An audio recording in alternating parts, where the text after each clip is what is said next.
Assalamualaikum warahmatullahi wabarakatuh. Apa kabarnya ATT, Imam Asy-Syafi'i, Imam Abu Hanifah? Semoga pada hari Senin tanggal 9 Agustus AATT selalu dalam keadaan sehat dan dilindungi oleh Allah Subhanahu wa taala. Sebelum pembelajaran pertemuan pertama ini dimulai, kita berdoa terlebih dahulu ya. Berdoa dipimpin oleh ibu. Berdoa dimulai. Bismillahirrahmanirrahim.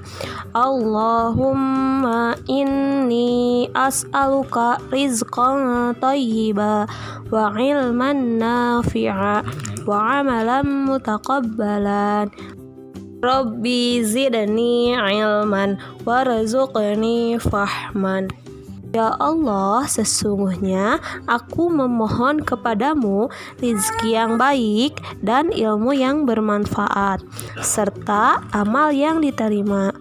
Ya Allah, tambahkanlah aku ilmu dan rizki kepahaman.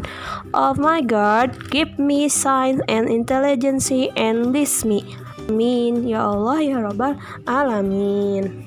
Tujuan dari pembelajaran tematik hari ini yaitu untuk mengetahui bagaimana tumbuhan berkembang biak, baik itu secara alami maupun secara buatan.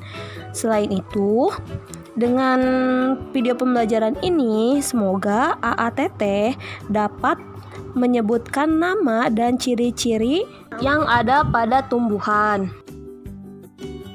Tumbuhan juga mengalami pertumbuhan dan perkembangan.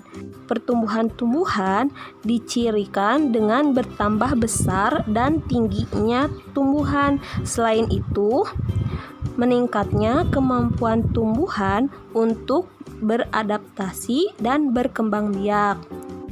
Perkembangbiakan pada tumbuhan terbagi menjadi dua, yaitu berkembang biak secara alami dan berkembang biak secara buatan, yaitu dengan bantuan manusia. Perkembangbiakan secara alami adalah perkembangbiakan yang dilakukan oleh tumbuhan itu sendiri. Perkembangbiakan dapat berasal dari bagian-bagian tumbuhan seperti biji, lalu tunas, umbi, dan juga spora.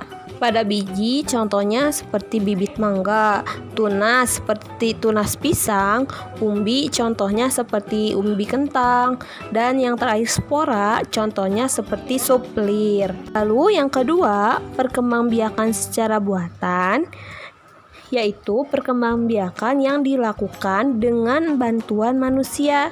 Contoh perkembangbiakan buatan adalah dengan melakukan teknik cangkok, stek, dan merunduk.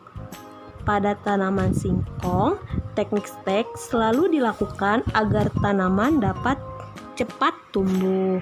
Selain dengan perkembangbiakan secara alami dan buatan, tumbuhan juga mengalami perkembangbiakan dengan biji dan perkembangbiakan tumbuhan dengan tunas. Salah satu contoh tumbuhan yang berkembang biak dengan biji adalah mangga. Biji mangga terdapat di dalam buah mangga. Pada biji tersebut terdapat calon tumbuhan baru yang disebut embrio.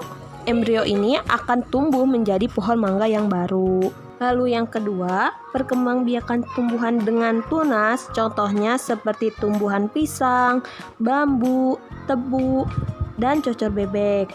Pada tumbuhan pisang, bambu, dan tebu, tunas tumbuh dekat dengan induknya. Tunas pada tumbuhan tersebut tumbuh pada pangkal batang induk dekat dengan sistem perakaran. Berbeda dengan pisang, bambu, dan tebu, tunas pada tumbuhan cocor bebek tumbuh pada daun. Tepian daun cocor bebek hanya ditumbuhi tunas-tunas calon induk baru. Hal ini memudahkan cocor bebek untuk dibudidayakan dengan cepat. Materi selanjutnya yaitu tumbuhan memiliki bagian-bagian tubuh. Bagian tersebut dimulai dari akar, batang, daun, bunga, dan buah. Dari semua bagian tumbuhan, bunga adalah bagian yang paling cantik. mahkotanya yang berwarna-warni seperti kuning, merah, dan putih menjadikan bunga tampak menarik. Bunga juga menarik hati banyak orang. Bahkan keindahan suatu bunga membuatnya dijadikan sebagai karakter suatu bangsa. Oleh karena itu, pada Indonesia terdapat beberapa jenis bunga yang dinobatkan sebagai bunga nasional atau puspa. Contoh bunga tersebut yaitu bunga melati yang disebut sebagai bunga puspa bangsa. Lalu yang kedua ada bunga anggrek bulan disebut sebagai puspa pesona, dan yang terakhir yaitu bunga padma raksasa atau Rafflesia arnoldi, atau juga bisa kita ketahui dengan bunga bangka, disebut sebagai bunga puspa langka. Bunga yang cantik mengundang banyak serangga. Saat serangga hinggap, serbuk sari bunga akan menempel pada tubuh serangga. Selanjutnya, serangga akan hinggap ke bunga yang lain akan tetapi sejenis. Lalu, serbuk sari yang terbawa akan jatuh pada putik bunga. Nah, pertemuan antara putik dan serbuk sari disebut sebagai penyerbukan yang merupakan awal terjadinya perkembangbiakan tumbuhan. Alhamdulillah, materi pembelajaran mengenai pertumbuhan dan perkembangbiakan pada tumbuhan telah selesai. Untuk tugasnya, AATT boleh buka buku tematik halaman 127, kerjakan, ayo jawab, dan ayo berlatih. Selain itu, buka juga halaman 137, jawab, ayo mencari tahu, dan ayo berlatih. Dari Ibu cukup sekian.